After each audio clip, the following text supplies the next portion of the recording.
এবার সাপ উপরের দিকে ওঠা শুরু হয়, একটা গর্ত দিয়ে উঠে, এবার দেখে গর্তের মুখের মধ্যে কে জানি চাদর দিয়ে বন্ধ করে রাখছে। আবার আরেকটা গর্ত দিয়ে উঠে দেখে কে জানি মুখটা বন্ধ করে রাখছে।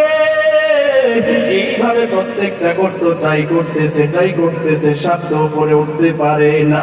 এবার আরেকটা গর্ত দিয়ে যায়, এবার দেখে মানুষের একটা পাও দেখা যায়।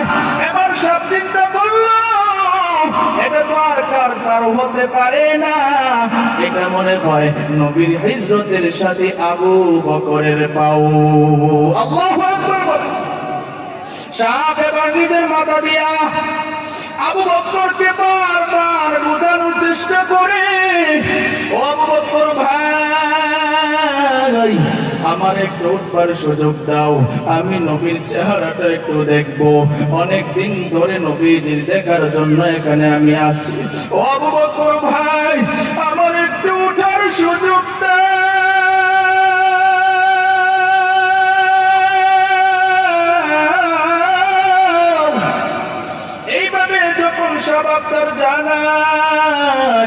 আবু বকর তো পাও সরায় না, কারণ যদি নবীজির ঘুমের ডিস্টার্ব হয়, সুবহানাল্লাহ কইতেন, নবীজির ঘুমের ডিস্টার্ব হবে, এটা আবু বকর চাই না।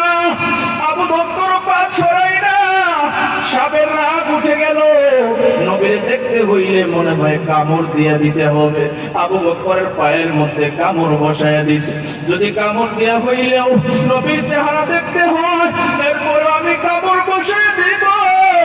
সাপ আবু বকরের পায়ের মধ্যে কামড় বসায়া দিল। কামড় বসায়া দেওয়ার পরে আবু বকরের শরীর মধ্যে বিষের বেদনা শুরু হয়ে গেল। আবু বকরের চেহারা ছিল সুন্দর, লাল বর্ণের চেহারা, বিষের বেদনায় আবু বকরের চেহারা নীল বর্ণ হয়ে গেছে। আবু বকর এরপরেও পাটা সরায় না, সুবহানাল্লাহ। এরপরও পাটা সরাই না। নবীরে কত ভালোবাসে, কত মহব্বত করে। নবী আরামে ঘুমাইতেছে, নবীর কষ্ট হবে, এটা আবু বকর চায় না। আল্লাহু আকবার বলেন। এবার আবু বকরের চোখ দিয়ে পানি পড়তেছে বিষের বেদনায়। আবু বকরের চোখে এক ফোঁটা পানি নবীজির চেহারা মুবারকের মধ্যে পড়ে গেল।